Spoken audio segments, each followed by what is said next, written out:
Hey guys, welcome back to the channel. So in this video we're going to take a close look at the RetroStation 40K versus the RetroStation PC edition.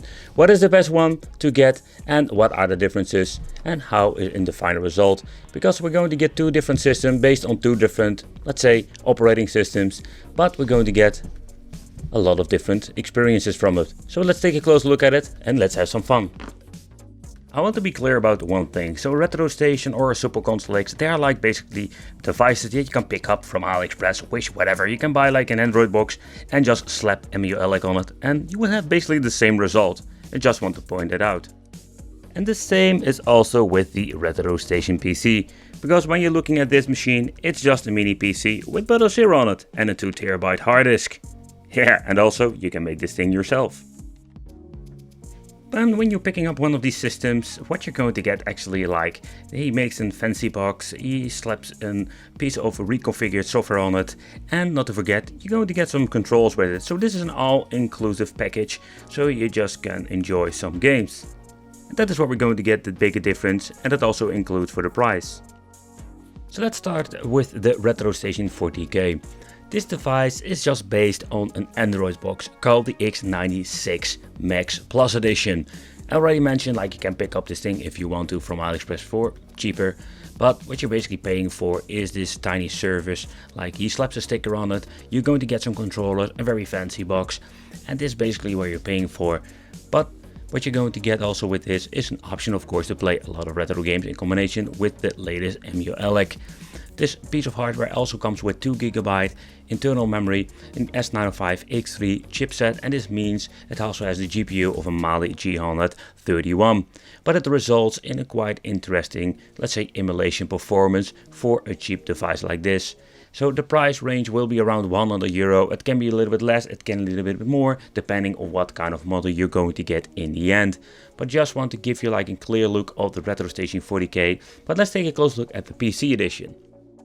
Alright, so let's take a close look at the mini PC. It already says it, it's a mini PC. So this means we're going to get based on a Windows machine. And that is what we're going to get, a Windows 10. Then the system itself, the chipset. The chipset is a quad core, a quite fast one if you ask me. It's not like the fastest one, so it has some limitation when it comes to the retro emulation part. Then it's going to get like a 2TB whooping hard drive, so we can store a lot of different stuff. And that is why we're going to get the biggest compare when it comes to the storage capacity. Of course, this thing has 8GB of DDR memory inside. So when you're looking at the specs, it's like more beefy. But when you're looking at the price, it's going up to the €300. So let's say it's around 3 times the price of the RetroStation 40K. But is this thing like worth 3 times the money? Okay, so let's take a close look at them side by side. So here you can see like with the left side of the PC we're going to get an Intel quad core. It's a very powerful CPU, but not the most powerful of course. It's still a budget mini PC. And with the RetroStation 40K we're going to get the S905X3 CPU. Is by the way not really the most powerful out there. It's still like a budget CPU. But in overall the performance with the PC will be like significant better with some platforms. Okay, so let's take a close look at the RAM. With the PC we're going to get 8GB, with the RetroStation we're going to get 2GB. Then the storage capacity. The PC has an external option for a hard drive, and I mean like with the extra compartment, 2TB. We can also upgrade it in the future.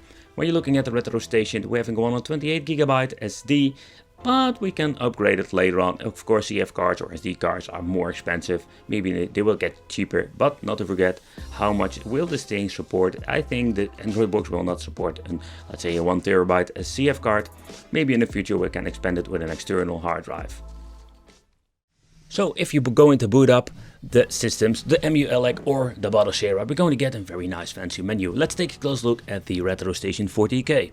The 40K, I do like this interface they're using. I don't know sure how it's called because it doesn't really say in the theme, it just says the RetroStation theme, nothing really special.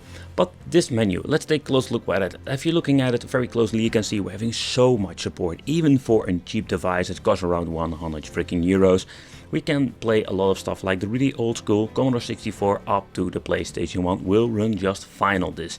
So when you're looking at it, and also I noticed like with the later edition of EmuElec Red Dream Emulator, and of course the S905X3 has slightly more juice than the Super Console X that has more like the basic quad core and at lower clocks. You can even play some Sega Dreamcast on it, and it has some significant better performance. But then is the question, if you're going to pay 3 times the money for a mini PC, what happens then? Okay, so let's take a close look at this device. So this machine, or better said, this little teeny miny cheap machine costs around 300 whopping euros if you need to buy it. Of course, take consideration if you buy it separately without any of these things, you're going to get it for way cheaper. How much cheaper depends where you buy it. But that's not the point of this video. So when you're booting it up, you can see like Botacera looks all nice and fancy. It looks kind of similar when you're looking at the Retro Station 14K. But then it's more like, okay, you're spending 3 times the more money on this. What can you even play? So I think first of all, most important thing, if you're like into the really old school stuff, you don't need even bother getting a 300 euro mini PC because it is not really, let's say, necessary. With the 14K machine like the Retro Station, Android, EmuElec, you can play like more than enough. You can play all the old school stuff just fine. Where it comes with a mini PC, it's more like for the high demanding stuff. Sega Dreamcast did run very well on the other one, so let's skip into the PlayStation 2, GameCube, Wii, Wii U, PlayStation 3. So, and this is more like giving me mixed feelings, because even if we can play some, let's say GameCube games, some Wii games, I think if you tinker enough with the PlayStation 2, you can maybe get it to work in the end. But still, it is mixed. It has a lot of, let's say, problems, and it is not like perfect emulation. But when you're looking at, let's say, the N64, here we're going to get the difference with the 2 boxes. Okay, so an N64 is more like this, let's say, line where we can see the best comparisons between the boxes. So when you're looking at the Retro Station 40K, I had so many problems with this piece of hardware because I couldn't get Cruise in the USA to work. Like it runs like crap, like really bad. Where we're going to get looking into the mini PC with N64, you can see like it runs just fine. Let's say not perfectly, but I got this near perfect and I can finally enjoy my game like it back in the days. But then is the question, what will it bring more? So next up is the PlayStation Portable. PlayStation Portable runs like crap on the EmuElec device, like these cheaper boxes. Some games like Darius will run just fine. But when you're looking into the mini PC and PlayStation Portable, and God of War seems to be working just fine. And there's where we're going to get the biggest difference. Like this is the line where like the Android boxes have a problem, but the mini PCs have no problem at all. So when you're looking at the controllers, just want to give you a quick look. So like they are all using the same controls with the Retro Station. Doesn't even matter if you're going to buy, let's say the PC or the Retro Station 40K. In my opinion, a little bit weird. I'm more like if you're spending 3 times the money, why doesn't he give you like even better controls like this? Don't get me wrong, like these controllers are, I love them. Like they are very good. But it is more the question, why are you not giving them like extra premium controllers? Because you're paying already 3 times the money. You know, like that. Should you buy a mini PC that costs 3 times the money of a normal, let's say, just Android box?